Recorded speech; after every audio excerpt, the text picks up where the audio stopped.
मित्रों नमस्कार। आपने कहावत तो सुनी ही होगी, पहले हैसियत मिटाएंगे फिर हस्ती, आम आदमी की औकात कर दी सस्ती। ये बात मोदी जी पर लागू होती है। मोदी जी कोई भी बात करते हैं तो बहुत सोच समझ कर कहते हैं और इनके मुंह से कहवाया गया होता है इनके दो आकाओं के द्वारा, जिससे कि आप परिचित हैं।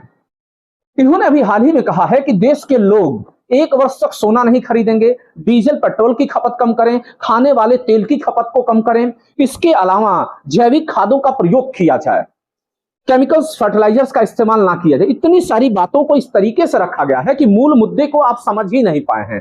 अनावश्यक समर्थन और अनावश्यक विरोध जारी है। तो चलते हैं इनकी इस बात की समीक्षा करते हैं कि यह व्यक्ति कितना क्रूर है और पूंजीवादी आतंकवाद का यह पपेट किस प्रकार से देश को खोखला कर रहा है। इसके एक एक स्टेटमेंट की समीक्षा करते हैं। तो सबसे पहला स्टेटमेंट है, 1 वर्ष तक आप कोई भी सोने की खरीद ना करें।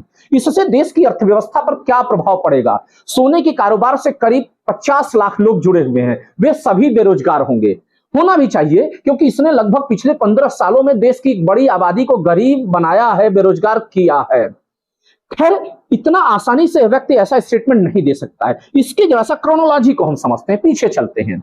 1 वर्ष पहले इस शख्स ने कहा था कि अगर कांग्रेसी आएंगे तो माताओं बहनों के मंगलसूत्र भी छीन लेगी कांग्रेस, और व्हाट्सएप यूनिवर्सिटी के विद्वान इसको भुनाने में लगे हुए थे। यह शख्स ऐसे कोई बात नहीं करता है। इसका अर्थ उसी समय हमें क्लियर हो जाना चाहिए था कि हमारे घरों से सोना छीनने की साजिश हो रही है। कैसे?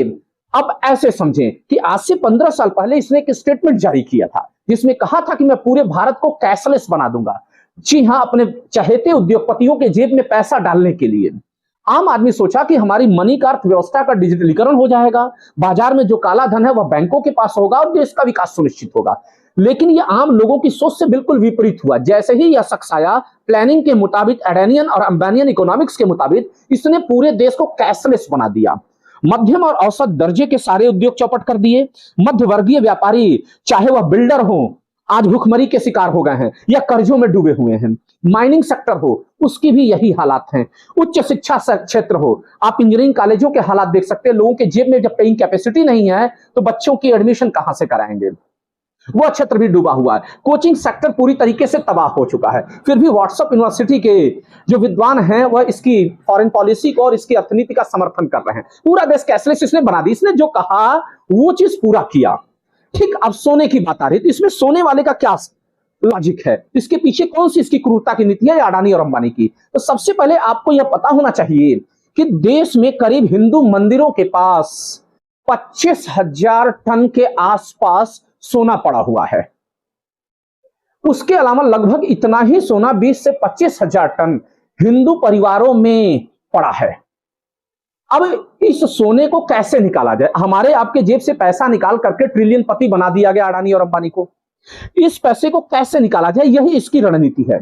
फिर इसी दौरान आपने एक वीडियो सुना होगा 15-20 दिन पहले कि वैष्णो देवी में जो चढ़ावा चढ़ा है, चांदी के सामान जो चढ़ाए गए हैं वैष्णो देवी को, वे सारी चीजें नकली थी। आम आदमी सीधे भक्तों के ऊपर, इसी के अंधभक्त, उस पर प्रश्न चिन्ह लगाना चालू कर दिया कि हाँ, कोई भगवान के साथ कैसे छलावा कर सकता है। कि आम आदमी को ही चोर बना दिया गया। आप खुद बताइए, आप बहुत चोर इंसान हो, मैं बहुत चोर इंसान हूं, क्या हम भगवान को नकली चांदी का चढ़ावा चढ़ाएंगे? आम आदमी से व्यापार करना होता है तो इंसान ठगी कर सकता है, ईश्वर से क्यों ठगी करेगा? अगर हमारे आपके जेब में कोई कितना भी लुच्चा किस्म का इंसान हो, अगर पैसा नहीं होगा तो भगवान को चांदी का चढ़ावा या सोने का चढ़ावा नहीं चढ़ाएगा। जब उसकी श्रद्धा होगी, आस्था होगी, तो ही भगवान को चांदी और सोने का चढ़ावा चढ़ाएगा, मिलावट के साथ नहीं चढ़ाएगा। इसका मतलब है कि वैष्णो देवी के चढ़ावे को पूरी तरीके से इस्तेमाल किया गया है। कहां इस्तेमाल किया है, कौन घोटाला किया है, इसकी जांच होनी चाहिए। ठीक यही चीज यहां पर भी खेल चल रहा है। अब जब हमारी आपकी अर्थव्यवस्था चौपट हो गई है तो इस मंदिरों के सोने का यह देश हित के नाम पर इस्तेमाल करेगा। हमारे खजाने खाली हो जाएंगे। और संघीय पाठशालाओं में पिछले साल 2 साल से यह चीज प्रोपेगेंडा चल ही रहा है कि हिंदू मंदिरों पर सरकार का नियंत्रण नहीं होना चाहिए। आपने सोचा है कि अगर सरकार का नियंत्रण नहीं होगा तो हिंदू मंदिरों पर नियंत्रण किसका होना चाहिए? ज्यादातर हिंदू मंदिरों के ट्रस्ट हैं, जहां के ट्रस्ट ही उसके नियंत्रक हैं। इसमें बहुत पैसा है। निश्चित तौर पे इसका सीधा उद्देश्य है कि उन ट्रस्टियों को हटाकर अडानी अंबानी को सौंपा जाए, या कोई लंदन प्रायोजित गिरोह उसका नेतृत्व करे और हम फिर से कंगाली के हालात में आ जाएं। तो हमारे मंदिरों का सोना इसकी आंख में गड़ा हुआ है कि क्यों ना इसको अभी सफाया हो, जिस प्रकार से देश की अर्थव्यवस्था को खोखला करके इन चंद पूंजीपतियों को लाभ दिया गया। इसके अलावा अगर आपको और उदाहरण देखना है सोने से संबंधित, तो झारखंड और छत्तीसगढ़ में सोने की खदानें मिली हैं। इस सोने की खदानों पर किसका अधिकार दिया गया है? पूरी तरीके से यह सोने की खदानों को एक्सट्रैक्ट करने का काम अडानी करेगा। निश्चित तौर पे घपले करे, घोटाले करे, मुनाफा कमाए, लगातार उसका पैसा बढ़ता चला जाएगा। सोने पर नियंत्रण अडानी का हुआ। इसके लिए और पीछे चलते हैं, अगला स्टेटमेंट इन्होंने जो दिया उससे यह संबंधित है। इन्होंने कहा कि लोग सार्वजनिक सवारियों का प्रयोग करें, डीजल पेट्रोल की खपत को कम करें। इसके पीछे क्या लॉजिक है? आपको पता होगा कि कुछ साल पहले जम्मू कश्मीर से 370 हटाया गया और देशभक्ति के नाम पर सारी चीजें हुई। वास्तव में 370 को हटाने या उसको एब्रोगेट करने के पीछे का जो मूल कारण था, वह मूल कारण था वहां पे पाया जाने वाला लिथियम। वह लिथियम की खदानें आज अडानी के पास है। उस लिथियम से इलेक्ट्रिक कारें बनती हैं, इलेक्ट्रिक बसें चलती हैं, और जाहिर सी बात है आपसे डीजल और पेट्रोल को छुड़वा करके इलेक्ट्रिक व्हीकल्स के इस्तेमाल करने पर होगा क्या? जाहिर सी बात है लिथियम का प्रोडक्शन बढ़ेगा और अडानी की आय दिन प्रतिदिन फिर से बढ़ती चली जाएगी। कुल मिलाकर के लगातार वह खरबपति होता चला जाएगा। फिर नई सरकार बनाएगा, खरीदेगा, फरोख्त करेगा, शासन प्रशासन में उसके ही आदमी बैठे होंगे, चाहे चीफ इलेक्शन कमिश्नर ही क्यों ना हो। ठीक यही बात सोने की खदानों पर भी लागू हो रहा है। तो अब बात समझ गए होंगे कि आपको क्यों प्रोत्साहित किया जा रहा है सार्वजनिक गाड़ियों से, इलेक्ट्रिक गाड़ियों से चलने के लिए, क्योंकि पूरा खेल लिथियम का है और जम्मू कश्मीर के उस लिथियम पर अकेला अडानी का नियंत्रण है। अगली चीज इसने क्या कहा है? इसने कहा है कि तेल, खाने वाले तेल का इस्तेमाल कम करें। मित्रों, इसकी यह हरकत इतनी नॉर्मल लग रही है। अभी बंगाल चुनाव में तेल में मछलियां भूज करके खाई गई और इसके नेता तेल में जलेबियां छानते हुए नजर आए। क्या यह बात इसके लोगों पर लागू नहीं होती है? मैं इसके शब्द का इस्तेमाल इसलिए कर रहा हूं क्योंकि मैं इसको अपना प्रधानमंत्री नहीं मानता और देश का भी प्रधानमंत्री नहीं मानता।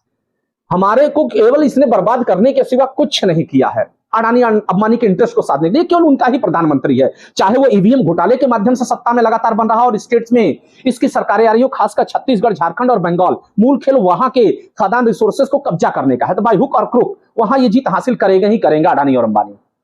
अगली चीज इसने कहा है जैविक खादों का इस्तेमाल करने के लिए। इसके पीछे का इसका लॉजिक क्या है? आपने श्रीलंका के हालात तो देखे ही होंगे, क्या हुआ श्रीलंका के अगर हालात को देखेंगे तो जैसे ही उसने रासायनिक खादों पर से निर्भरता हटाई, उत्पादन खत्म हो गया और वहां की गरीब जनता के लिए वह इन्फ्लेशन रोका नहीं गया, पूरा देश तबाही के कगार पर पहुंच गया। भारत जो लगातार गरीबी के चंगुल में फंसता चला जा रहा, बैंकों के घपले घोटाले करके पूंजीपति अमीर होते चले जा रहे हैं, देश के पास पैसा नहीं है, यही राशन आम आदमी के लिए खरीदने के लिए महंगा पड़ रहा है। तो ऐसी स्थिति में उस इन्फ्लेशन को आम आदमी झेल पाएगा? नहीं झेल पाएगा। तो जनसंख्या को कम करना भी इन सबों का एक बड़ा षड्यंत्र है। देखने में पॉजिटिव लग रहा है लेकिन गरीबों की हत्या होगी। और इसी बीच में मेट-गाला कंपटीशन में उसकी बेटी का अरबों रुपए की साड़ी पहन करके आना सोने की, कितना बड़ा प्रोपेगेंडा है।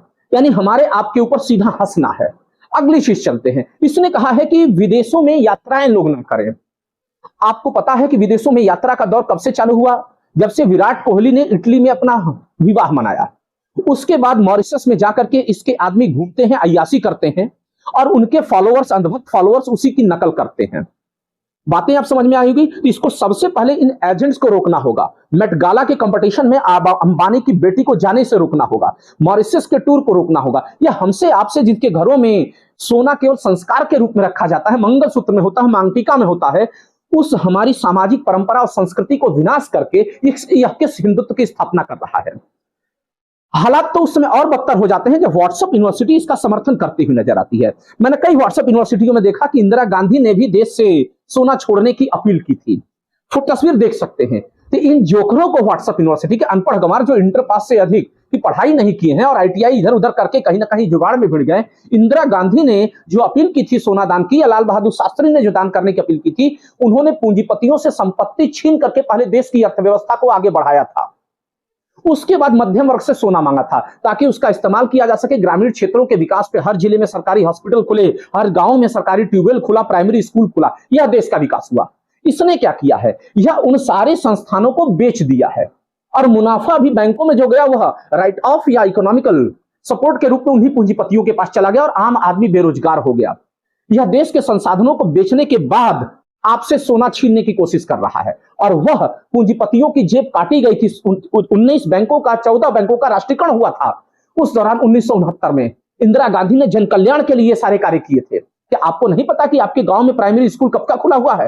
क्या आपको नहीं पता कि सरकारी स्कूल कब का खुला हुआ है? आप उसी सरकारी स्कूलों में पढ़ करके आज इस व्हाट्सएप यूनिवर्सिटी का ज्ञान बांट रहे हैं मोदी के समर्थन में।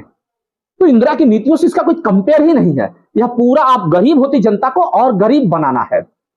तभी लंदन प्रायोजित पूंजीवाद का हित सधेगा और देश के संसाधन जो हिंदुओं की खरीद से बाहर होंगे तो यूरोप की जनता उस पर ऐश करेगी। और अडानी अंबानी की और इसके जो समर्थक है जो इसको सलाह देते हैं कि मोदी जी आप आम चूस के खाते हैं या काट करके, ध्यान रखिएगा वही आम 98 लाख कर ले करके अंबानी की बेटी गई हुई थी मेट गाला में कंपटीशन में।